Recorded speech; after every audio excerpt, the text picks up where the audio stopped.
So a small, most of us are familiar with Arsha Seva Kendram.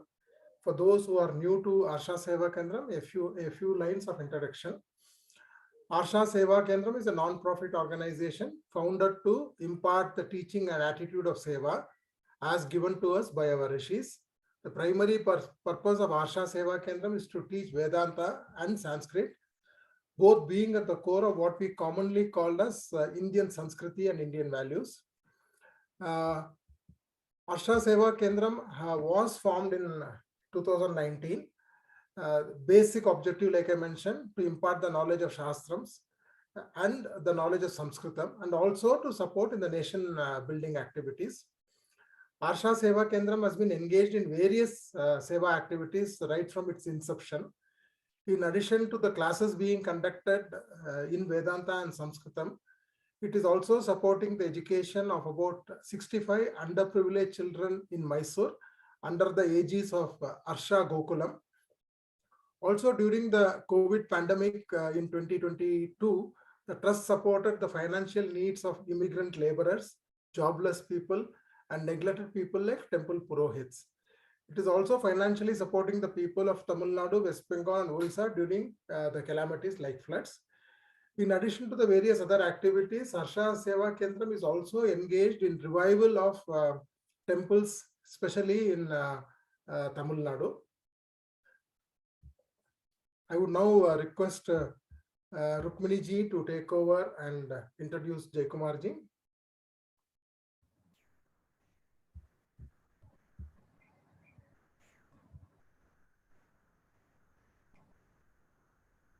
Sadashivasamarambam Shankaracharya Madhyamam Asmadacharya Paryantam Vande Guru Paramparam.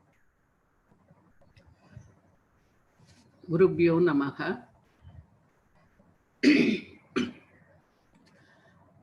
Warm welcome to this journey of Katha Upanishad with Jayakumar ji. Dr. Jayakumar Srinivasan Ammangudi graduated with distinction from IIT Madras in 1985.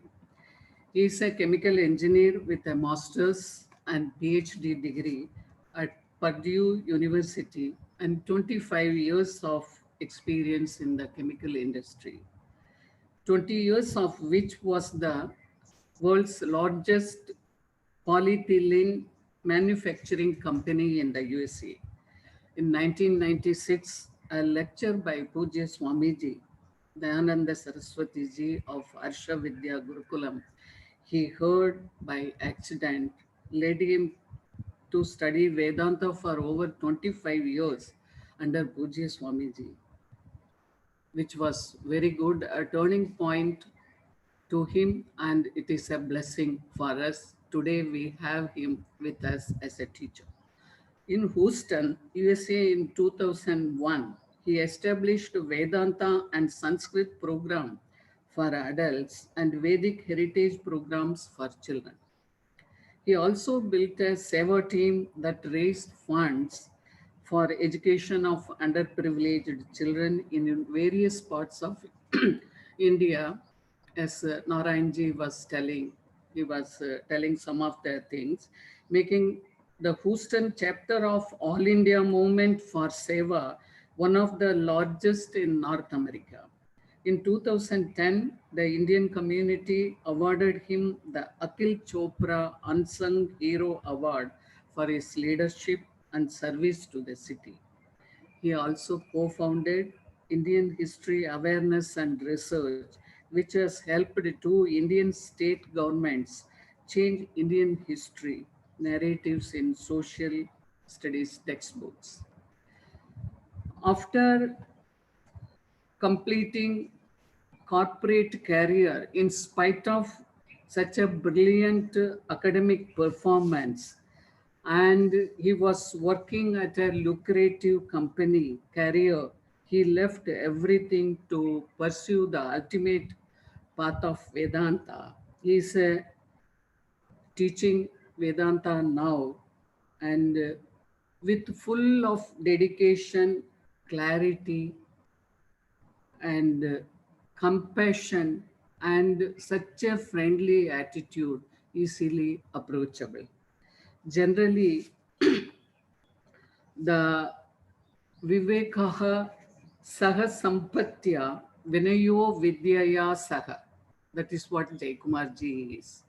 Because the wealth and scholarship make people so proud. But he is Vivekaha Saha Sampatya Vinayo Vidyaya Saha. Greatness in people may be recognized in along with wealth and humbleness with the scholarship. Jayakumar ji returned to Coimbatore in 2015 and spent 2 full years in the ashram of Swami Dayananda Saraswati in Anikatti, and under the Guru Sishya Parampara properly he dedicated his 2.5 years in the study of with various Guru Sishya Parampara Acharya, what what the Shastra tells, the Guru's definition and Sishya's definition in Viveka Chudamani, what we see, all the things fits to him. And he's one of the remarkable, excellent, that Arsha Vidya Gurukulam of Pujya Swamiji's gift to the society. And with great acharyas, he learned Shastra in a proper, that parampara way. So he is with us now. In 2020-21, the non-profit trust with the 6 faculty conducted over a dozen online courses, completed the 7th year of a rigorous tuition program for more than 60 underprivileged children, and he provides food, subsistence, and medical aid to migrant laborers and jobless affected by the pandemic, provided flood relief in Tamil Nadu, Orissa, and West Bengal, and initiated the temples reviving program, and he is serving the Goshalas in Kanchipuram, somewhere near his hometown. He is into so much social work, and whatever he studies, that yatha chittam tata vacho yatha vachasya kiyaha chitte vachi kiyayam cha sadhu nameka rupata.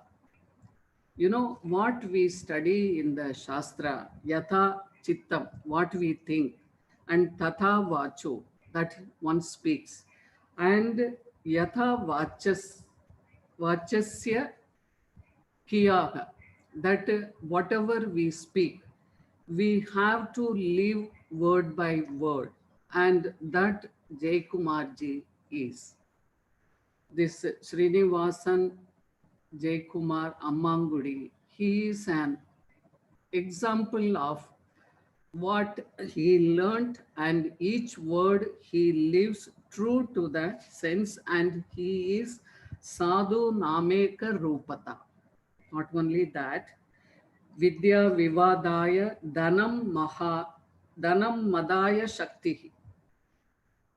See, he is not only teaching Vedanta, whatever he earned, he created a trust, and he is distributing it to so many underprivileged section of the people. So, Vidya Vivadaya Dhanam Madaya Shaktihi Paresham Paripidanayo Kalasya Sadhoho Viparitam Yetad Jnanaya Dhanaya Cha Rakshanaya. So whatever he earns, saintly persons, what they do, their knowledge for good purpose, and wealth is used to donate it to others, needy people, and his might is used to protect the weak. And that is what Srinivasan Jayakumar ji is. We are so privileged to have him as our teacher, and it is a blessing by Dakshinamurti, by Arshavidya Gurukulam, by all our Prarabdha, and to have a good, proper teacher with this parampara, Guru Sishya parampara tradition. We are so blessed. And I express my gratitude to Swami Dakshinamurti ji, Arshavidya Gurukulam, Pujya Swamiji, and under his parampara studied one teacher is going to take us Kathopanishad Bhashyam, the journey we are going to start today. We seek his blessings and we will continue the journey with Ishwara's Kripa and Pujya Swamiji's blessings.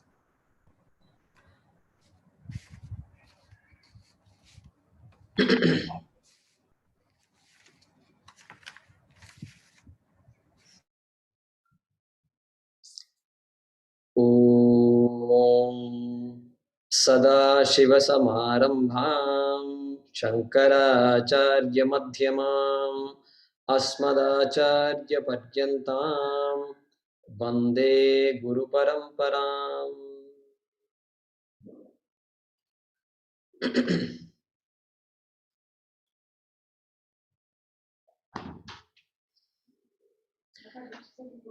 Thank you for that introduction, quite elaborate, Rukuniji. I want to thank all of you for joining today, this early morning Indian Standard Time.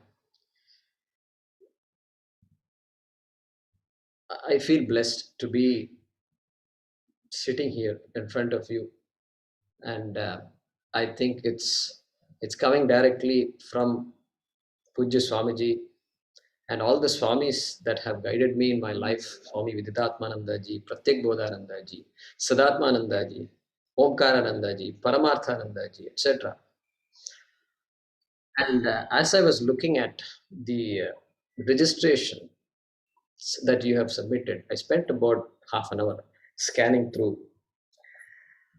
And my purpose was to see, if people are, at least they have the basic qualifications to kind of appreciate, benefit from this course. It's a long course. It's going to last a year and a half, maybe even more, 2 years, depending on how many classes we have in a week. But one class a week, let's say. And so to sit through this class, Shankara Bhashyam, Adi Shankaracharya's commentary, etc. And I found all except for a couple, 3 or 4 of you who probably I felt did not have the background. I thought most of you were ready for the course. But then it occurred to me that we also have the blessings of Swami Chinmayananda ji, because some of you have taken online courses at Chinmaya International Foundation. We have the blessings of Swami Amritananda, Mata Amritanandamayi. Okay. We have the blessings of Swami Bhumananda Tirtha ji of Thrissur, Kerala. Okay. Like this, so many, Ramakrishna Mutt, many of you have studied. So Ramakrishna Paramahamsa is there watching us today. Correct? And Swami Vivekananda is there also. Okay. Like this, it occurred to me, my God, there's so many acharyas are just watching us and then blessing us. And so it's very clear to me that it's the blessings that has brought us together here. And I hope I can do some justice to what our acharyas have given to us. And so today, what we'll do is this. Okay, it's about 6:30 here in India, and we have about an hour left. I wanted to give an introduction to the course itself, some background, basic background, things that we normally take for granted in a course like this. For example, what are Purusharthas? Dharma, Artha, Kama, Moksha. Okay, what is karma? What is jnanam? How does karma, action, differ from knowledge? And these kinds of things are basic. For this course, we will not elaborate too much on these things. But as and when the opportunity arises, I will explain. And in terms of Sanskritam, how much Sanskrit do I need to know if you ask that question? Well, the Shakras, the Kathopanishad Moolam is in Sanskritam, and Shankaracharya's commentary, Bhashyam, is in Sanskritam. And so we will be reading all those commentaries, but I'll be explaining it all in English. So I don't expect any of you to know those words, but some prior exposure to Sanskritam is definitely helpful, right? Because without that, what will happen is, kya ho gaya, class mein too much Sanskrit. Is this right for me? Will come. Okay. But every word is pregnant with meaning, and understanding those words is what makes a difference in our lives. And so, some of my past students, maybe half of you are my past students, maybe less than half. And so I'm assuming that these people, having sat through my classes for the last 3 years, 4 years, they're still chosen to join this class. So I'm assuming that I'll have a few students left, after a few weeks. This thing, what happens in online thing is, we have done a lot of these courses, so we are very experienced in this. Many people join, 70, 80, 90 registrations. Oh, we got 90 people registering. And then what happens? After a few weeks, 90, then 9 will be left. Okay. And there are many reasons for that. We don't have to go into all that. And so these things we are used to. So we won't be shocked if half of you leave, etc. But that's how that's how the online system is. And I can understand that, because sitting in a class of 1 hour early in the morning, when all of us are so busy doing so many things, the families, their children are screaming at us, and parents are there to take care of, work is there, all of us are working people. Okay, now I'm unemployed and I'm not employable also. That's a little different, but I know all of you are employed, and so a lot of things are going on. And so to expect folks to come here in the morning like this in India time, or evening in other countries, there's a lot of responsibility on us. Okay, and it appears like an online course is very easy, and I don't think so. I think it's not easy at all, because they're trying to convey a message without actually seeing people personally, physically in a room. It's not easy. Even though I've enjoyed all the courses that I've been teaching for the last 4 years, and many of my students have also liked it, I'm very happy about that. But I'm just acknowledging the fact that this is not an easy thing. And but that's why we are counting on the blessings of our acharyas, so that it may help us begin and then carry us through all the way. Like we hold the child's hand and crossing the road, so we have to hold the child's hand and casually, and then slowly take the child. Like that, we want our prayer to our acharyas is, may they do that to all of us. So what we'll do is, I'll give an introduction. We need to see why are we studying Upanishads. Okay, that's the introduction. So the introduction is going to be. And then next class onwards, we'll actually get into the Upanishad itself. And then towards the end of this class, we'll stop and open up for questions. Books and this and that, a lot of logistics are there. And so we will definitely do that. So if you have any questions of that nature, I request that you hold it off until another 45 minutes or so. Okay.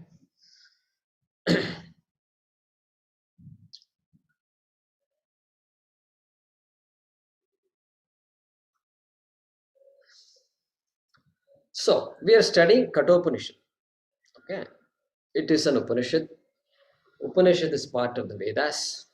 And in the Vedas, there are many Upanishads. And one of those Upanishads is called Kathopanishad. So we need to understand a little bit about the context. All of you have heard of Purusharthas. What is a human being seeking? When there are so many interesting things to do in life, okay, why would one come and study the Bhagavad Gita and or the Upanishad, the two at 6:30 in the morning? Okay, this question I'm sure you all have thought through it and you made a conscious decision to register for this course. That shows that there is something that's unique, and that uniqueness is presented to us by our Shastras as Purusharthas. Purusharthas. Dharma, Artha, Kama, and Moksha. These are the Chaturvida Purusharthas. And what are those? What is the human being? Anywhere in the world, what is the human being seeking? Seeking security. Suppose I say security. Artha means security. All forms of security. Family gives me security. Wealth gives me security. So these two are the main things. And then other security, house, etc. are all required.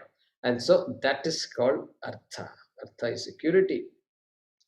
The minute somebody has Artha, then what they want to do is they want to spend that same Artha, spend that same money to do what? To gain Kama.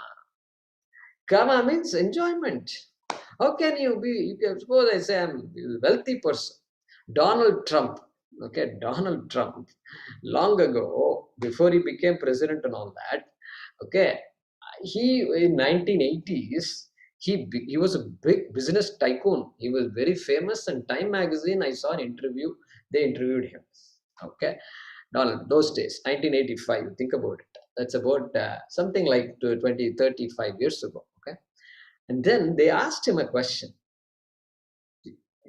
This guy is buying big hotels and selling, and Las Vegas and this city, New York and this and that. And so they asked him, you've got everything in this world and you must be the happiest person. You know what he responded? He said, I've got everything all right, but I don't have time to enjoy it. This is what he said. I said, I'm saying that explains everything to me. Therefore, that Kama aspect is missing in his life. Artha is 100%. Kama is somewhat lacking there, correct? Can't enjoy the time, can't enjoy. There is no time. He says, I don't have time. That is what he said. Therefore, once Artha is there, Kama is required. And Kama is enjoy, basic enjoyment, okay? Kama means we should not go to this Kama Sutra and this and that. Kama, that word in Sanskrit, in Vedanta means Raga Dvesha, likes and dislikes. We have to fulfill our likes. We have to stay away from things that we don't like. This is what Kama is. Okay. Artha Kama. Okay. Okay. Then what? Then the way I seek the security, I want financial security, but I'm not going to steal and make that money. I'm not going to cheat people while making that money. Therefore, this I'm not going to cheat idea is dharma. Dharma is required. Some people will not lie. They will struggle throughout their life, but they will not lie. One word, they will not lie. Okay? That is called dharma. Dharma says, okay, I can't do this, or I will do it. My responsibilities towards my parents, children, etc. All those are my duties. They're all dharma. We don't say, oh, they're all old. Useless. Old people are not productive in society. Therefore, they get rid of them. No society talks like this. So all of us are important. So dharma becomes very important. Dharma also means punyam and papam. There's another meaning for dharma. Okay, not just righteousness. Everything that I told you was righteousness. Religious ethics and non-religious ethics. That is righteousness. But then there is also punyam and papam. That is another meaning for dharma. We want to do good, so we want to get punyam so that our lives are better. That's called dharma. So dharmartha kama. And then last purushartha is moksha. Moksha. So now that all of you have been exposed to Bhagavad Gita and other courses that you have attended in your respective communities and ashrams, you are exposed to what moksha is. Now, what is moksha? If you ask 10 people, you may get 10 different definitions. Okay. And popular definition is going to heaven and being with God is moksha. This is the most popular understanding of moksha. So I want to be happy. I can't be happy here, and therefore I have to go somewhere else. And religion comes and says that somewhere else is that their heaven, and therefore I must go to heaven. That's it. This is a simple idea of moksha. And this is where we come to Advaita Vedanta, we come to Upanishads, and which talks about moksha is something that cannot be accomplished, cannot be something that can be accomplished like I accomplish everything else in life. And so that is the inquiry here. Then if it cannot be accomplished, then what is it? It must be already accomplished. That's the thinking here. And so Vedaha means what? Vidanti, prapnuvanti, chaturaha purushartham, tat prapti upayamscha yena saha Vedaha. Don't worry about this big long Sanskrit sentence. I'll explain to you. Vidanti prapnuvanti. Vidanti means one gains. One gains. What do they gain? Chaturaha purushartham. These 4 purusharthas one gains. Okay? That by which one gains these 4 purusharthas is called Vedaha. Correct? Vedaha. Now, you can say, wait a minute. I know how to earn a living. Okay? Everybody in the world knows how to earn a living. So, and then get some security, financial security, emotional security. I don't need to know the Vedas to get that security. And correct. Vedas, you don't need to know Vedas to get some basic security. Maintain a good health, you don't need to know what Vedas are. Correct. So, but the Vedas offers all these things. If you want financial security and if you couldn't get it through the means that you know already, then okay, Vedas comes up with all these ideas. So many rituals are there. In fact, Kathopanishad, we are going to see shortly, starts with a ritual. Correct? Starts with a ritual called Vishwajit Yaga. Okay, we're going to see that. And this man, this king, Vajashravas, is already an emperor. Okay, but then that's not enough for him. He says this is not enough. I want to be not the emperor of this world. I want to compete with Indra. I want to be the Indra Loka. I want to be the next Indra. That is, he's giving a competition to Indra. So that is why it's called Vishwajit Yaga. That Yaga, which makes him the victor, makes him the leader of the entire cosmos, beyond this also. And for that, what is the price? What is the price one has to pay to do that? One has to give up whatever is there and just go to the streets. Can you imagine our culture, how it is? Will any other culture talk like this? You have to give up everything in order to get everything. If you talk like this, will some American company CEOs, will they listen to this kind of talk? I don't think so. I don't think so. That's why I left all that. I said, I need to focus on this. This is too good. And so this is called Vedas. Okay. Vidanti prapnuvanti chaturaha purushartha. Okay. And Veda also means with to know. To know. Because Vedas have knowledge, that knowledge which helps me seek or get these purusharthas, and that knowledge I need to have, and therefore that is also why the Vedas are called as Vedas. Vid means to know also. Okay. Some more technical aspects about Vedas we will cover. Okay. Who wrote the Vedas? This question comes. Who wrote the Vedas? The minute somebody, first of all, okay, people have seen many books. Bhagavad Gita, you've seen. Somebody said Bhagavad Gita. Yeah, I know Bhagavad Gita. I've seen. It has some 700 plus shlokas, and I can, even in a small booklet, it can fit. Or some other shlokas, Vishnu Sahasranamam, etc. is there. That's also, you have an idea of how vast it is. But suppose somebody asks you, or Ramayana, Ramcharitmanas, Tulsi Ramayana is there, Valmiki Ramayana is there. You may have seen some books. You have an idea of how voluminous it is. Correct? So Ramayana is what? How many shlokas? 24,000 shlokas. Not 24 shlokas. Not 100 shlokas. Not 1,000. 24,000 shlokas Valmiki has written. And the beauty is, every 1,000th shloka begins with the letter, and you take all those letters from the first and the 1,000th and the 2,000th, etc. You will have 24 letters. And if you read all those letters, it will be what? Gayatri Mantraha. And those 24 shlokas are called Gayatri Ramayanam. Can you believe all this stuff? I'm just giving you an idea why I'm sitting in Coimbatore and not in America. Okay, this is too attractive for me. I can't. These things will not. It just pulled me like this. Just pulled me. And so this is Ramayana. So you have an idea of how voluminous these things are. Suppose I ask you, how many of you have seen the Vedas? Raise your hand. Okay, I'm looking at what? There are 42 people here. Okay, Mahesh is raising his hand.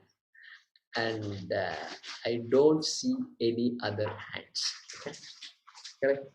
What does it mean? Okay, Prasanna ji is raising her hand. Okay. All right. So we have not seen it. We call ourselves Vedic people. We call ourselves followers of Vedas, followers of something we have not seen. Isn't it a bit odd? We are followers of something we have not seen. But then we have not seen as a physical book and all, we have not seen. But it is there in our culture. From morning to evening, it is there in our culture. That's why they call it a live culture. Live culture. And so from Prarthana onwards, okay, Prithvi Tvaya Dhrita Lokaha, like that we start our day with a prayer. But I want to show you that Vedas. Okay, if you have not seen it, I want to show you that book. Okay, so that at least you can say on a Zoom call, in some way, somebody somewhere was talking, and I ended up sitting in this class for 1 hour, and he showed me a book. Okay, so at least you can say so much. Okay, this is an A4 sized sheets. Okay, it's a thick book. Okay, look at this. I'm putting it next to my face so you can see how thick this is. Okay, it's a thick book. It has about 300 plus pages, A4 size. Okay, single spaced. Okay, so, you may not be able to see properly, but the reflection and all is there. But single spaced, narrow margin. And Word document asks you broad margin, narrow margin, and all. This is narrow margin. Okay, okay. This is part 1. And then this is part 2. Part 2. Similar, another 300 plus pages. And continuous text. There is no, you almost can't see any comma, will not be there. After long half a page, you will see a full stop. That's it. You can't see where something begins, where something ends. You can't make out at all. The next chapter will start. There is, chapter is ending. Then you know that this is how it is. Our people have memorized this entire Veda. Okay, this is Veda for you. Okay, this is Yajurveda. Sorry, this is not the entire Veda. This is Yajurveda. Correct? Yajurveda. Because I am a Yajurveda. So, okay, 4 Vedas. I think all of you know that. Long ago, it was not 4. It was just Veda. Then Veda Vyasa came and said, no, we need to simplify this. One person cannot carry the entire Veda. So I'm going to split it into 4, and then Rig Veda, Yajurveda, Sama Veda, Atharva Veda, etc.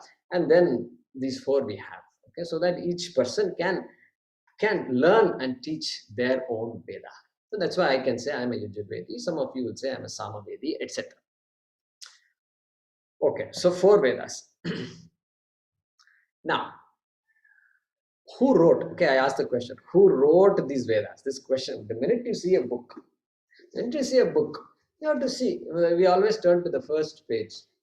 Before we decide to read a book, you know what we do? Have you noticed? The first page we have to go. Who is the author? Do I know the author or not? Or I don't know the author, but he's a famous author, Famous author. Oh. Suppose a book has been published by Ajit Doval, National Security.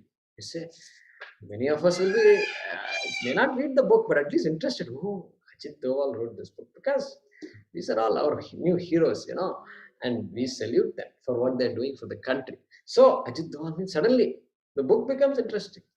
See, the book itself may not be good, may not be interesting, but the minute you see a famous guy wrote the book, famous person, you respect the person, therefore, I must buy the book. That decision comes, okay? So it's important who the author is, oftentimes. So who wrote these Vedas? Unfortunately, an author is not to be found. They are still doing research, okay? Not Indians are not doing research. This kind of research always done by the West, constantly trying to find something and how to not educate people, how to what? How to find a way to control all these people. This is the West. This is always the West. You can do your research. Some of you already know this. So for that reason, and you tell them this book is not authored. They are called Apaurusheya Granthaha. The only Granthaha that is Apaurusheya, not authored by a Purusha, human being, is Veda. Anyway, let them do their research. We have no problem with that. But these are Apaurusheya. They are revealed to our rishis. Even the rishis, every mantra is associated with a rishi. Like Vishwamitra, etc. Rishi. And Yajnavalkya. They say, then you ask them, did you author this? They say, no, we didn't author it. They call themselves Mantra Drashtaraha. Mantra Drashta. They say, we are the seers of the mantras. The mantra came to us. The mantras came to us. That's what they say. Can you imagine? Today, if something like this happens, immediately patent and this and that, books will be published, and then TV slots will be purchased, and then WhatsApp messages will come, memes will come, and this and that, and then immediately the person becomes famous. They say, with all these things, they say, we are only seers of the mantras, we are not authors of the mantras. We are not mantra kartas, we are mantra drashtas. This is what they say. Therefore, very important to know. Mantra drashtaraha. Our rishis are what? Mantra drashtaraha. Okay. More about that we may see some other time when we get a chance. So, for our purposes, we are asking the question, what is the content of these Vedas? Content. Content-wise, there are two different types. Two sections are there, you can call it. Okay. First section is called Karma Kanda. Karma Kanda. Kanda means section. Karma means something to be done. Action. To do. What is to be done? Like you have a to-do list, You have a to-do list and say, okay, today I need to do all these things. So that is karma. That is your karma. To have a list like this is your karma. To have things to do, karma things to do is your karma, right? Like that. So this karma kanda is things that can be done. To do what? To accomplish the purusharthas. And likewise, there is the part 2, which is called jnana kanda. The section of knowledge, it's called. First one is what called section of karma. Second one is section of knowledge. Okay. So we need to understand this. The first section, karma, satisfies what purusharthas? There is dharma, artha, kama, and moksha. 4 are there. And out of the 4, the first section satisfies, gives us what? Dharma, artha, and kama. Dharma, artha, and kama. And I want wealth, I want more of it, and then I can do more yagas, no homas, I can get even more Aishwarya. I can invoke Lakshmi, I can invoke Devi, and then she will bless me with more. I want children, but I'm not getting children. I want children, but I'm not getting children.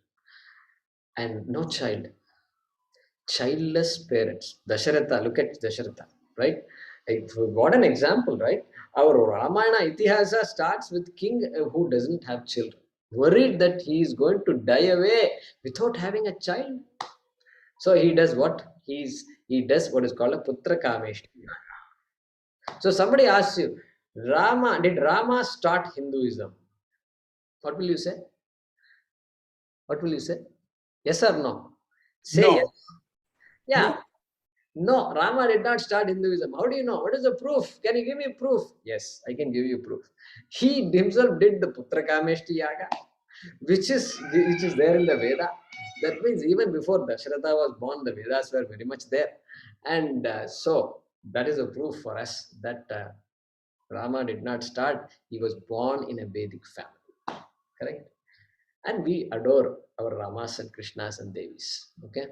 And so That karma kanda has all these rituals. Simple rituals are there, elaborate rituals are there, and ritual to satisfy all our needs. All our needs within this dharma, artha, and karma. Okay. And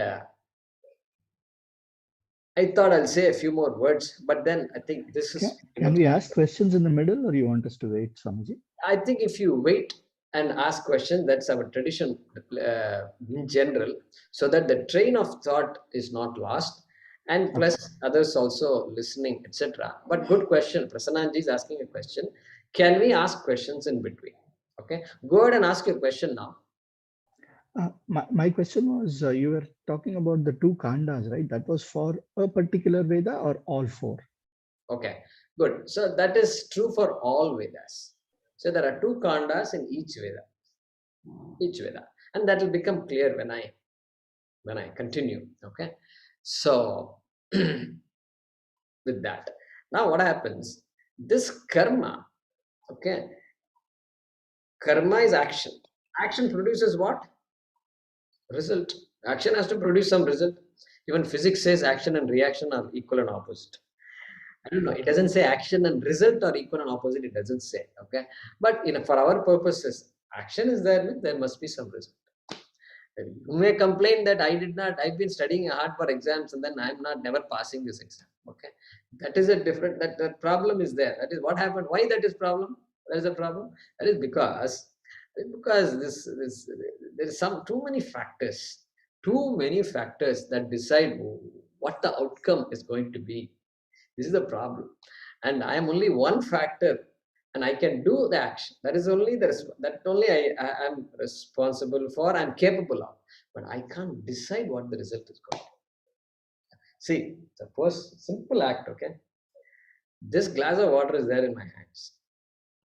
I'm thirsty. I know what to do when I'm thirsty. I'm going to drink some water. Okay. What is the result? The result I want is that my thirst is quenched. That is the result. But then when the water goes inside, why is somebody coughing? Why is somebody breathless? Why water is pouring out of their nose? Does anybody want all this to happen when they drink water? No, it doesn't happen. Why?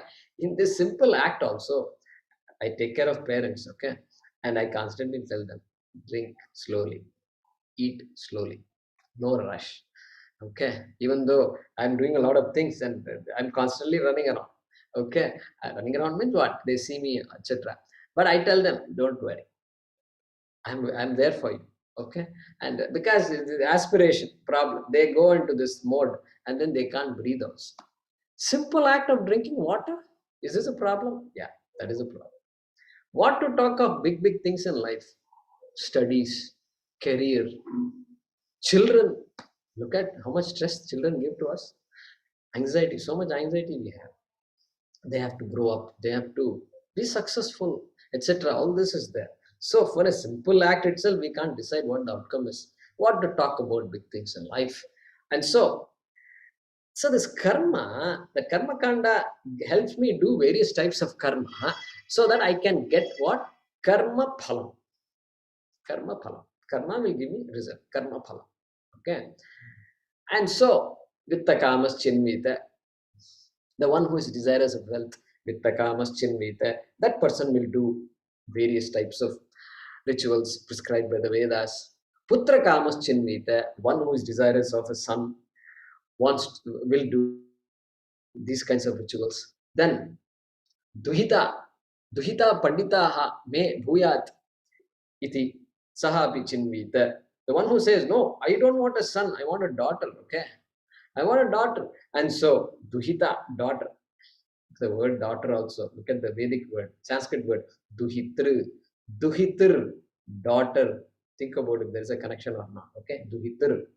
So duhita chinvita. So that person says, I want a daughter. And pandita, not an ordinary daughter. I want her to be intelligent. I want an intelligent daughter. Like that. So there also you have some rituals. Like this, it goes on and on. Okay. And now the problem with these things is These things are necessary, no doubt necessary. Just to maintain a body, we need food, shelter, clothing. Oxygen is needed. Everything is needed. And nobody can say, no, the world is a source of sorrow, and therefore you give up the world. How can you give up the world? This body needs the world. World means all the food, shelter, and clothing is the world. Basic necessities are needed. And so the body is going to need all of that. But then the problem is this. What are the three problems of these things? They are always dukkha mishritatvam. Whatever I get seems to be like a thali, package deal. Thali, Indian thali. Indian thali means you get things that you want, and along with that, you will have things that you don't like also. This is how life is. Life is thali. And anybody's life, not just Indian's life. Thali. So you get stuff, and you have to accept it, and whether you like it or not. So dukkha mishritatvam. Sukha is mixed with dukkha. Mixed with dukkha. You bought a nice car. All of you are happy. One day you started.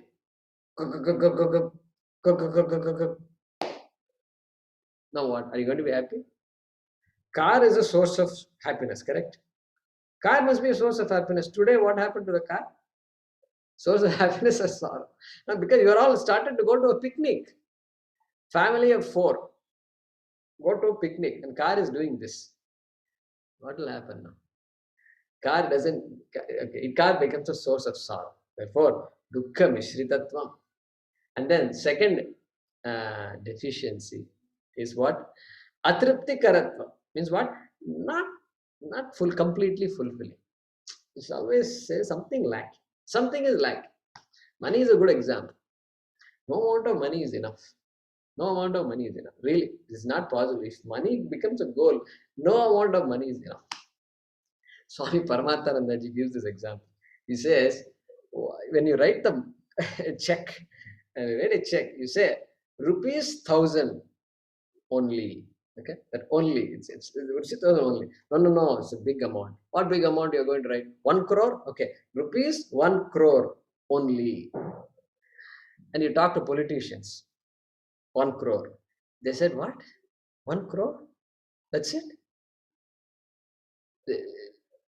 You have to multiply it by 3,000, okay? We are talking thousands of crores. This is the number you have to talk. What? 1 crore you are talking? Get out of here. In India, this is how it works. You want to be a professor in a college in Tamil Nadu, and you've got to be a millionaire, number one. If not, you have to borrow and then get the money, because that professor once you get into the seat in some colleges, not all colleges, then you also will get into this game, and then it's a way to make money. That's how sad some of these states are. Anyway, you know that. What is the meaning of that? Atripti karatvam. That politician also, after so many thousands of course, tripti ledu. Tripti not there. Tripti nahi hai. Okay? This is the second deficiency of karma phalam. Correct? Then third deficiency is what? Bandhakatvam. Bandhakatvam. Bandhakatvam is what? Binds me. Whatever I get, I seem to be bound by it. Bound by it. Anything you talk, I become dependent on it. Don't think that only drugs make me dependent, addicted to drugs and caffeine and alcohol and all. That the addiction is obvious there. But even otherwise, I am bound by the things that I use. Okay, I become dependent. It's called bandhakatva. And the good example is today's smartphone. It's a good example. I was thinking yesterday, what example should I give? I'll give this phone example. Okay, smartphone. And so you look at the smartphone and you say, I'm on top of the world. I've got the entire world in my fingertips. News you want, everything available. Banking, everything done. And then you think you are on top of the world. And Sundar Pichai and Bill Gates and Tim Cook are all laughing away. And they are laughing away because they made me think that I am on top of the world, and these fellows are on top of the world. Okay. And then when the phone starts giving a blue screen, then my whole life comes to a standstill. Correct? Phone क्या हो गया? Charge नहीं किया आज? No, charge किया ना? क्या हो गया? It's not turning on.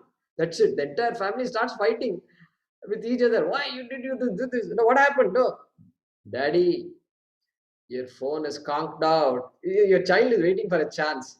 Waiting for a chance. Conked out. Gone. Battery change. And battery change is what? These days they make phones where you can't change batteries also. They made sure you have to go for another phone. This is how it is. And so this is called what? Bandhakatvam. I have become dependent. And I think I am on top of the world. No, one phone is enough. One phone is enough for me to go under the world. Therefore, Karma Kanda has all these deficiencies. Even though it's needed, still it has limitations. Therefore, somebody thinks through all these things and says, wait a minute, I am looking for this eternal happiness. And this eternity is not to be found here. Yeah. Why? Because karma phalam, if you look at the definition of the word phalam in Sanskrit, you know how it defines? Phalgudaya liyate iti phalam. That which perishes is called phalam. जो नाश होता है उसको फल कहते हैं. Can you imagine the way our rishis think? That is which is going to perish is called phalam, result. So every result means perish. It's going to perish. Means it's going to decay. Its usefulness will go away. That is the meaning of that. Go away after some time. And so I get into this cycle constantly because I think this is all I have. I don't know anything else. I don't know any better. This is what my life is all about. And so I have to constantly keep after what I know. And essentially, I am helpless when it comes to that. But I may not know that I am helpless. But there is a rare person who says, no, I need to find out more about this. The Shastram is talking about this permanent Atma, indestructible Atma and all that. And I am Atma. And here it doesn't look like I am indestructible Atma. The phone has destroyed my life today. And what indestructible Atma you're talking about? This is ridiculous. Meaningless it is. So somebody says, no, this is where I have to turn my head inwards differently. I need to find out a little more about Atma. That's how all of you have gone through all your courses, etc., and studied Bhagavad Gita and so forth. And so that portion is called Vedanta or Jnana Kanda, part 2 that I referred to earlier. And that Jnana Kanda is also called as Upanishad. Okay, am I audible? That's called Upanishad. Karma Kanda is good. And then Karma Kanda keeps going on. And somebody says, no, this is not going to end at all. Somebody says, no, Karma Kanda, correct, you're correct. It won't give you what you want. Therefore, you have to go to heaven. That is the solution. Now you understand why you must go to heaven. Now you understand why whatever you do in this earth, you can survive and then you will die away. And after death, you will go to heaven. And if you want to reserve a spot in heaven, these are the things you have to do. That becomes a track. All religions are pretty much in that track. Correct? And nobody knows about heaven also. I think we should have somebody who would come back from heaven and tell us. And tell us about heaven. But there are some people who stand on the streets and they talk like that also. Now, I don't know whether that's a good idea or not. And they say, I've come back, I'm the latest prophet. And then, you have to do this, you have to do that. Okay. Now, Shine Punye Matya Lokam Vishanti. Krishna says in the Bhagavad Gita. Punya, going to heaven. We don't say there is no heaven and all. Heaven is there very much. Wherever you want, there is a heaven. The universe is too big. Who says earth is the only place where there are conscious, self-conscious, intelligent beings? No, we are not shocked when tomorrow the science says some galaxy somewhere, so many million light years away, there are intelligent, self-conscious human beings which have free will. You won't be shocked by it. Vedantis and Indians can accept all that. Because our thing is cyclic and all that. We are not worried about all these very fine details that science is worried about. So, therefore, therefore, that Shire Punya, that Punyam which has caused me to go to heaven will also exhaust, my dear. It is like a bank account you have, like that. There is a Punya account that also will get exhausted. Once it gets exhausted, then the gatekeeper there in Indraloka will say, okay, time's up. What? Time's up. You can come again if you want, but time's up. You need to go somewhere else. And then Swami Paramarthanandaji says, you'll come back to Chennai. Like that he will say. If you are lucky, like that he says. So, this is how it is. So, Vedanta now becomes very important for me, for that person. For me means what? For that person whom Yama is going to refer to as a Dhiraha. Okay, a mantra is going to come later. Kaschid Dhiraha. Some person who is a Viveki. Dhiraha means Viveki. One who is able to think through all this. It's not complicated, but one who has the time to think through it. That person is called a Dhiraha. Kaschid Dhiraha. That's the name I've given to this course. I was thinking, what kind of name I should give? And suddenly this came to my mind. Kaschid Dhiraha. Some Viveki, some person among many. Among many means some of the Bhagavad Gita students should recall. What is it? Manushyanam sahasreshu kaschid yatati siddhaye. Kaschid. There also Krishna uses the word kaschid. Yatati siddhaye. Kaschid. One person says, what's all this about? And then ask some questions. What are the 7 questions that we saw in Viveka Chudamani? Ko nama bandhaha. First question. Ko nama bandhaha. What is this bondage all about? Okay. Kathamesha agataha. How did it come about? Why? Why should I be like this? If Atma is Purnaha, complete, why should I be like this? Kathamesha agataha. Third question. Katham pratisthasya. How did it come and stick to us like this? And that everybody is stuck. Everybody says world is a cause of sorrow. How did the world become cause of sorrow? Is that the kind of life? Is this our karma? And katham pratisthasya, katham vimokshaha. Fourth question. How am I to get rid of this? Is there a way? Every problem must have a solution. So is there a way? Katham vimokshaha. Kaha asau anatma. What is this anatma? Paramahka atma. What is anatma? What is atma? What are these two things? And atma paramaha also. All pervasive, Purnam. Atma, supreme Atma, they say. What about that Atma? Okay. Tayor vivekaha katam etat uchyatam. Tell me, hey Guru, tell me all these things. I've asked you 7 questions. Tell me these things. That Dhiraha, Kaschid Dhiraha is going to ask this question. Now, these questions and answers are not to be found in what? Not to be found in the Karma Kanda. It is to be found only in the Jnanakanda. How big is the Jnanakanda? Okay, you showed me 2 books, Guruji, and so here are the 2 books, and you showed me 2 books. So among the 600 pages, how many pages is Karma Kanda? How many pages is Jnanakanda? Jnanakanda is just a few pages. Few. 10, maybe not even 10 pages. Just a rough guess. I mean, I did not count all these things, but based on my study, I can tell you. It's a few pages among the 600 pages. Karma Kanda is vast because that's what people want. Veda is there for us. We are not there for Veda. Veda is there for us. Correct? Suppose somebody asks you, am I meant for God or God is meant for me? What will you say?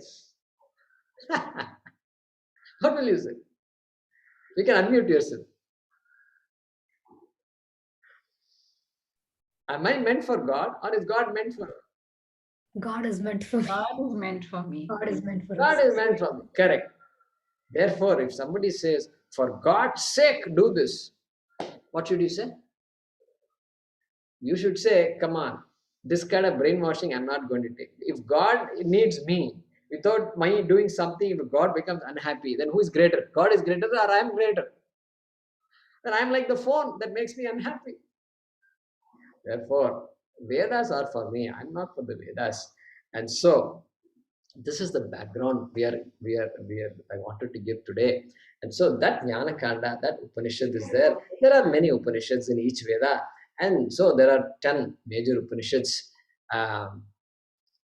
Because there are 10 Upanishads that Shankaracharya has commented on. That's how they become major Upanishads. And that doesn't mean other Upanishads are minor. It just means that we have a comment.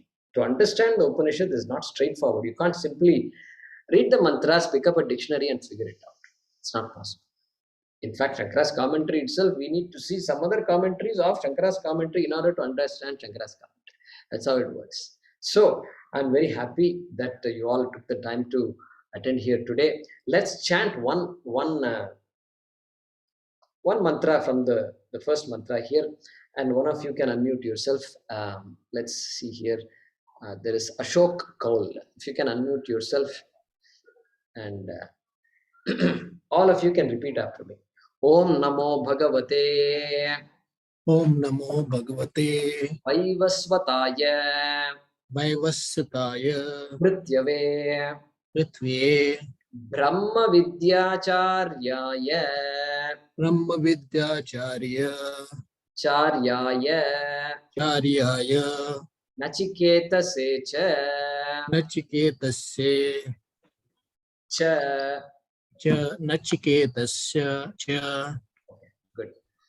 So we'll pause with that. You can mute yourself now. Om Purnamadav Purnamidam Purnat Purnamudachyate Purnasya Purnamadaya Purnameva Vashishyate. Om Shanti Shanti Shanti. Harihi Om Shri Gurubhyo Namaha. Harihi Om. So as I said, I just wanted to give an introduction to the context here. And so that was today. We'll continue this. We'll be pretty much getting into the Upanishads next class. And so today, now what we'll do is we'll spend a few minutes. It's about 7:21 now. And what I generally do in these classes is, after all the basics are taken care of, we spend a few minutes, each person can spend a few minutes talking about themselves. Where are they from? What are they doing, etc.? What brought them here? And then we just go around the room like that. Now, we won't do that. We will do that few people at a time every class, so that in a month or so, everybody can introduce themselves. Okay. So some basics I can think of. These classes will be recorded and posted on YouTube, so that anybody who has missed the class can catch up. Okay. And these videos are not to be published in social media and all that. It's meant only for the students, and especially those who miss the classes. And so that benefit is there. And books, there was a question. Okay. So there was a question about books, and the main book is any book that has the Kathopanishad mantras and Adi Shankara's commentary. Whether you have purchased a book long ago, it is old edition, new edition, any publication is fine. That book is what we're going to follow. It must have these two things. What must it have? Kathopanishad Moola mantras must be there. Okay. And the Shankaracharya's comment must be there. That's it. Okay. The popular book we use is the Gita Press book. Okay. Now, if you say okay, now language, right? Some of my students have become very good. They don't know Devanagari script. They have books in Kannada and Gujarati and Malayalam and all that. And so they are actually studying this only. And then, but the script is that particular language. Okay. So if you're used to that, that's perfectly fine also. And so I said Devanagari is a requirement, but I think many of you manage quite well without Devanagari also. So that's number 2. Third is that if you cannot get a book, especially this Gita Press book, okay, then what we'll do is you can use a PDF file. But what we'll do is on your behalf, just let us know on your behalf, we'll send a donation to Gita Press. For each person who is using a PDF file, my trust will send a donation to Gita Press. So we will satisfy our commitment to encouraging the purchase of books and publishing of books, which is very important. So we'll do that. You don't have to pay any money and all that, and we will do that. So that is just by the way, okay? And we'll send you a PDF file if you don't have it, okay?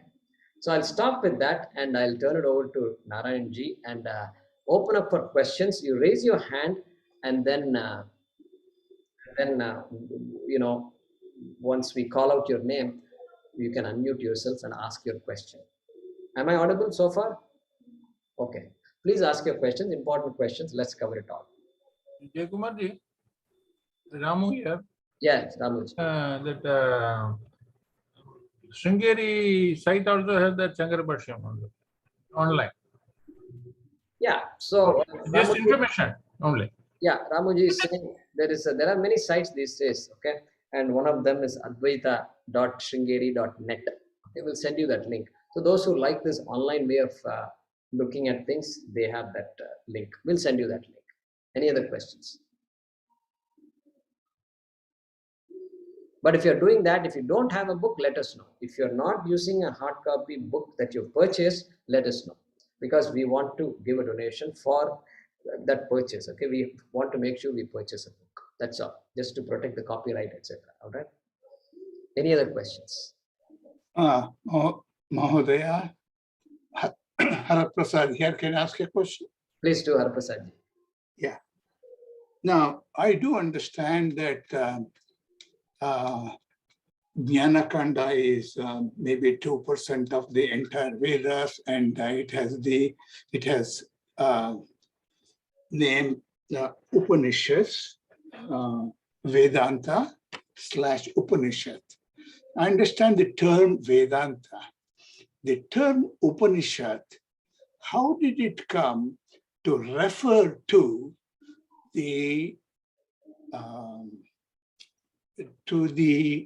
Vedanta? How they're connected? The way I understand is most of the Upanishads are discussions between two people. One is a Rishi and other is a Shishya. So the Shishya sits near to the teacher. So Upanishad, meaning sitting close to the teacher and resolving this. Am I right? So I hope all of you heard the question, okay, and understood the question. Okay. So what is the meaning of the word Upanishad? Why does it refer to Vedanta? In fact, I did not. Okay, Vedanta is what Jnanakanda we said. So why is there a connection between Upanishad and Vedanta? That is there. So the beauty is, Haraprasad's question is so good, because the next class we are going to start studying the commentary of Shankaracharya, and guess what?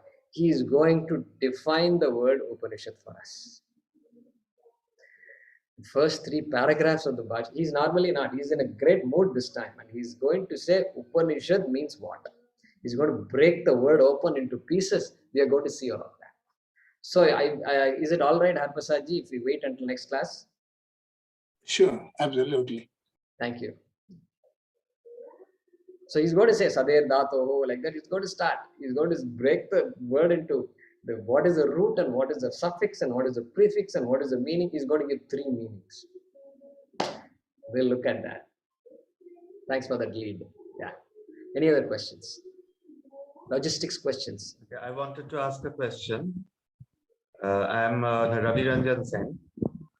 Can you raise your hand? There is a way in which you can raise your hand on. Yeah, there you are. Okay. Yes. I wanted to ask, the Samhita comes under the Karma Kanda, and the Upanishads come under the Jnana Kanda. What about the Brahmanas and Aranyakas? What would they be classified as? Yeah, so Samhita Brahmana Yoho. So Karma Kanda is Samhita and Brahmana. Okay. Samhita are the mantras, Brahmanas are the elaboration of the mantras. Then Aranyaka Upanishado. So therefore Aranyaka general and Upanishad generally are tied together. Okay. Not a hard and fast rule, because there are some Upanishads that are there in the Brahmana portion itself. Okay. So like that it is there, or Samhita portion also, occasionally. So therefore, general rule is Aranyaka and Upanishad go together, Jnanakanda and Samhita and Brahmana go together, called Karma Kanda. Okay, thank you. And can we follow Swami Gambhirananda's edition? Yeah, you are welcome to follow Gambhiranandaji's edition. And the book I've seen does not have the Mula Mantras. He only gives a translation. But if you have the Mula Mantras and the Sanskrit commentary of Adi Shankaracharya, great, use that. Okay. Yeah. Okay, so those who don't have the book, don't send any messages here. Let's communicate carefully. They wait for instructions and let Narayanji and Vijayji and others who are helping us with this, let them decide what is the best way for you to communicate. So we don't want to flood the WhatsApp group and things like that. All right. Yeah. We'll send you the PDF file. Okay, shortly we'll do that. You can start using the PDF file, but we'll follow a process and then let us know. Thank you. Any other questions? Yeah, Seturamanji is there. Please, you can unmute yourself. Namaskaram, Guruji. Just a small clarification. You said mantra drishtantaraha, which means they saw the rishis saw the mantras. Did they see, or my understanding was they heard the mantras, the Vedas. Yeah. So Seturamanji's question is mantra drashta. Let's just stick with singular. Drashtaraha is plural. Okay. Mantra drashta means this literal meaning is seer of the mantra. Seer. And there seer. And the question is, seer means what? Did they see with the eyes? Is that the meaning of seeing? Or what? Well, here it is not seeing with the eyes. They received the mantras, they saw it in their mind. What is the meaning? So yeah, through ears, etc., can be said. So whichever way it comes, I saw it in my mind. That's the idea. That's the meaning of mantra drashta. Thank you, Siddharamanji. So as I said, we will have each of you introduce yourselves, and we'll find the right way to do that. It's about 7:30 now here, and maybe every class, at the end of the class, we can spend a few minutes where each of you can speak and introduce yourselves. So you can do that. But for now, any questions on logistics, any concerns, any other questions about me, about the text, about the future, how long will this course last? These concerns must be there, right? When did you learn this? Something, it's okay. You can ask any question. See, in Vedanta classes, we don't put any boundaries. We respect each other, no doubt. We have a lot of respect for each other. But within that respectfully, we can ask any question. So, Swami Tattvavidanandaji, okay, is another of our acharyas. So, he is like a walking encyclopedia. This is what we call him. Like a walking Veda. Because he's a PhD in Sanskrit also. He's a PhD in chemistry. And he gave up all that and he learned the Vedas from his father. And he's one of our greatest scholars, acharyas. So, satsang question. I was there in the audience. I was listening to him. I was listening to his talks on Upadesha Sahasri long ago, 15 years ago. Somebody asked him a question. You know what the question was? He said, Swamiji, what is the secret of your success? The whole audience of 200, 300 people started laughing. Because imagine asking this question to a sannyasi, right? What is the secret of your success? I mean, you can ask that to a CEO or something. And Swami also started laughing. Then he gave some very good answers to that. Anyway, so you're welcome to ask me any questions privately or in satsangs like that. And I will send you, I request Vijayji to send my phone number to you. I'm also there in that WhatsApp group. And somebody said from Germany, their time zone is not correct and can we see videos and all that. That's fine. If you think these classes are useful to you, you're welcome to watch videos. Although this watching video thing is a bit tricky. It appears easy. This is another thing. Appears easy. It's there on YouTube. Come on, go and watch. Array, think of this Donald Trump. His same answer. Where is the time to watch the video? Where is the time? 1 hour time. Is there any chance we can get 1 hour time? There's no chance. In this yuga, you can't get any chance to get one. So try to attend these classes as much as possible. And if you miss classes, of course, you can catch up. And if the commitment is there, you will catch up, no doubt. But if you start missing classes and stop watching videos and all that, then pretty soon we'll be advancing here.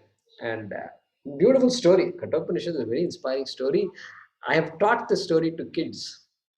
Kids, I'm talking 6th, 7th, 8th grade and all kids. And they've enacted a drama also, skit, based on the story. And so, I mean, deep philosophy and all, we don't talk.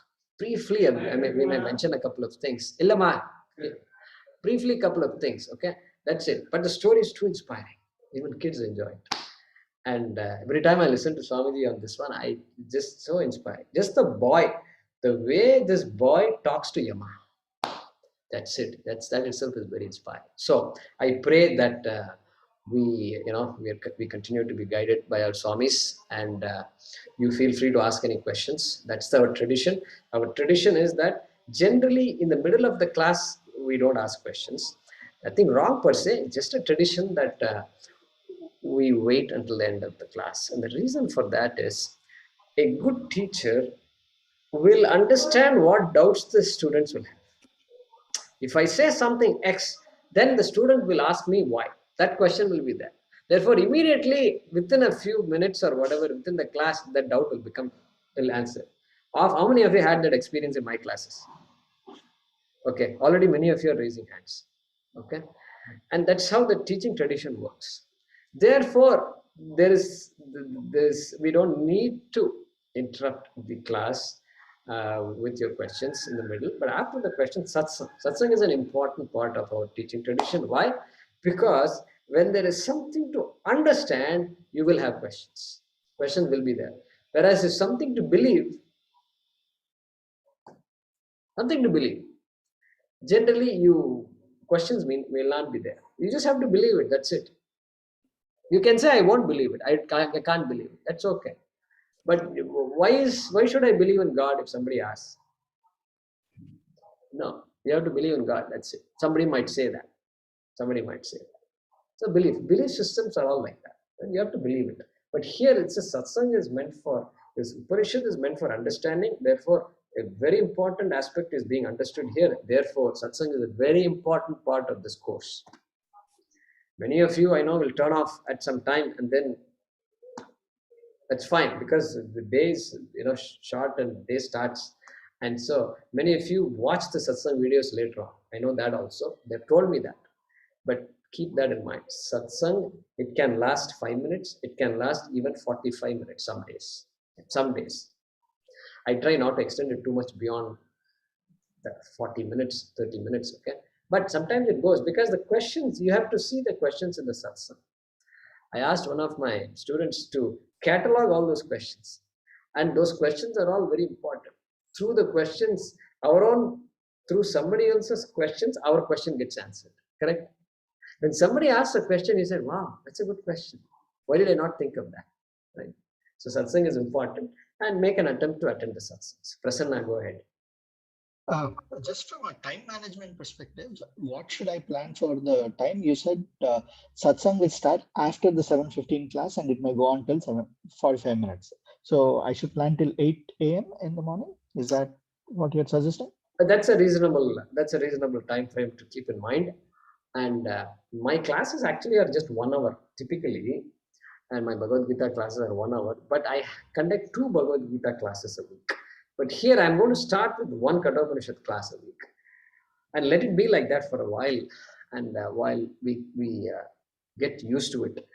And then based on time availability, we may be able to extend it to twice a week.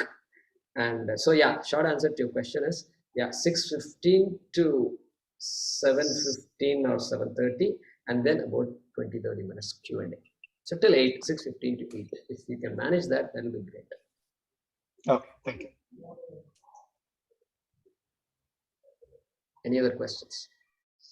Jayakumar ji, a quick question. Yeah. Why is Kathopanishad is chosen? You could as well choose Ishavasya or any other Upanishad. So what is the reason behind this? What is the reason behind that? Okay. So I was thinking of telling it next class, but I will say it now itself. When we read Shankaracharya's commentary on any work, Bhagavad Gita, Brahma Sutra, or Upanishads, what will happen is, sometimes they will engage in a debate. Purva Pakshi comes. Opponent says, how can you say Atma is existent? Atma is Shunyaha, non-existent. And here I'm going to prove to you why Atma is non-existent. He advances an argument. Then Siddhanti. Shankara is kind of simulating a debate. Purva Paksha, Siddhanta. Siddhanta has to explain. Then another Purva Pakshi will come. How could you say that? You are contradicting what you said earlier. Correct? Purva Pakshi, Siddhanta has to respond. This goes on. Sometimes this goes on for some pages. That does not exist in Kathopanishad. And therefore, for beginners like us, Kathopanishad is chosen, Muktika is chosen, and then the other Upanishads will come later. Once we get a hang of all these things, then it's these debates and all we can easily follow. Okay, that's the reason, Prasadji. Thank you. Namaskaram. I have whatever we hear here, can we share it with children? Is there any age limit that we are not supposed to tell? See, I have given talks to professors, teachers, college students, high school students, younger than high school students. Okay. But I choose what I say to an audience, right? And talking about Atma and all that is not the right thing to talk to 5-year-olds and 6-year-olds. 6-year-olds want to listen to stories, correct? You have to tell them Ramayana, Mahabharata, Harishchandra, and this and that, and then inspire them. Inspire them about all these values. Youngest age, story. Then as they grow older, come to high school, then they can handle some tough questions. Define success. You ask them, and then they will think about it. Success, yeah. What is success? Then some people will say family is success. Money is success or family, important, good family is success. Then they can think through all these things. Then you stretch their mind a little bit, and college students a little better. So it depends. Short answer to your question is, which children are you talking and what is their age group? And this is Shankara Bhashyam and all that. So may not be appropriate for any children, in fact, I would say. There are other things you can do for children. Okay, so Bhagavad Gita, if you think the children are old enough, then Bhagavad Gita, college students and maybe high school children also, Bhagavad Gita, carefully the teacher has to dilute the material wherever appropriate. So it's not obvious. The answer to your question is not obvious. Okay. Are you thinking of your children or what? Yes, yeah. I have a habit of whatever I hear, I just talk to them. So they are very curious.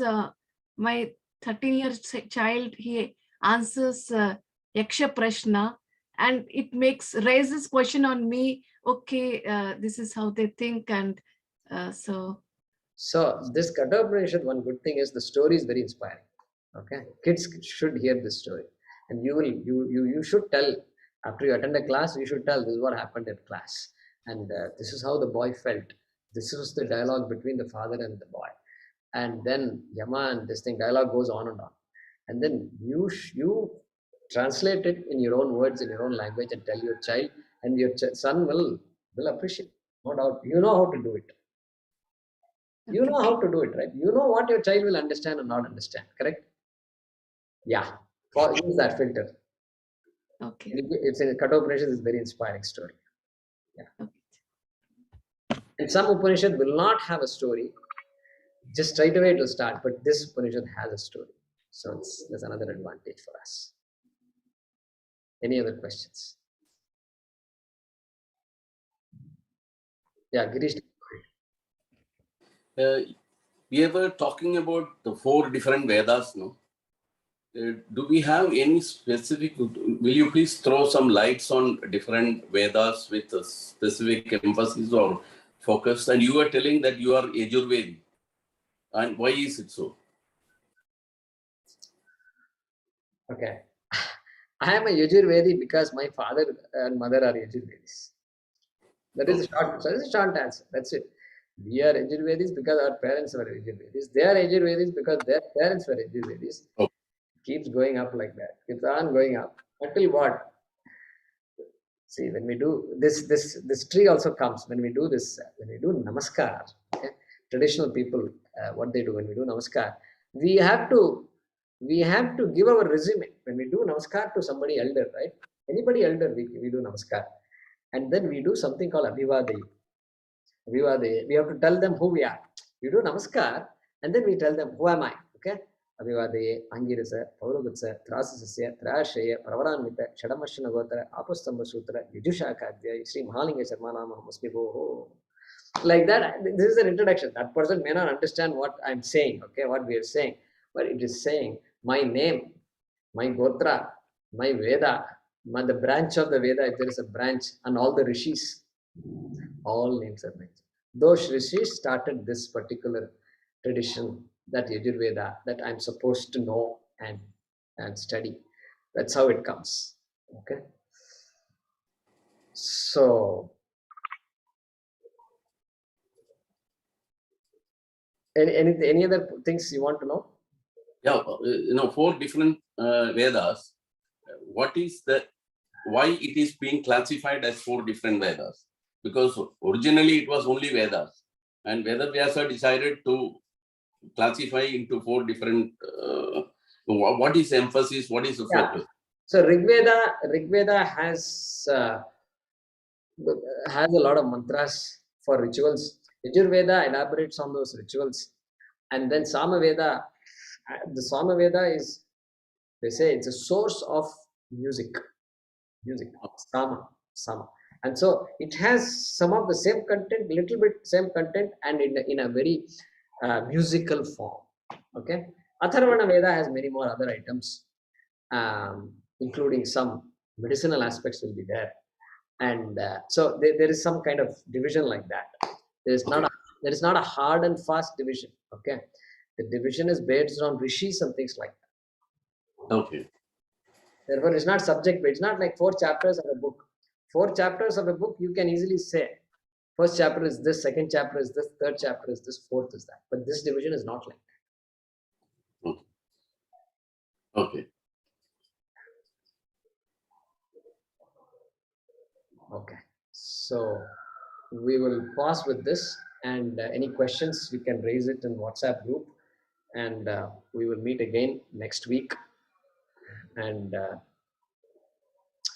I thank Narayanji and others who helped with making this, putting together all these things, Google Forms and this and that. There's a lot of work involved, and we are not. We are all sevaks here, and everybody is a sevak. And so we have a lot of my students are helping me with so many different things, and so I thank all of them for helping me launch this course. And I told my acharyas, Sadatmanandaji, Sadvidyanandaji, all of them, I told them, I feel like teaching this. And they said, by all means, go and teach, is what they told me. So I feel very good about it. And I pray that this journey is beneficial to all of us, and we complete this journey. Thank you all very much. Om Purnamadav Purnamidam Purnat Purnamudachyate Purnasya Purnamadaya Purnamevavashishyate. Om Shanti Shanti Shanti. Harihi Om. Shri Gurubhyo Namaha. Harihi Om. Dhanyawad Maharaji.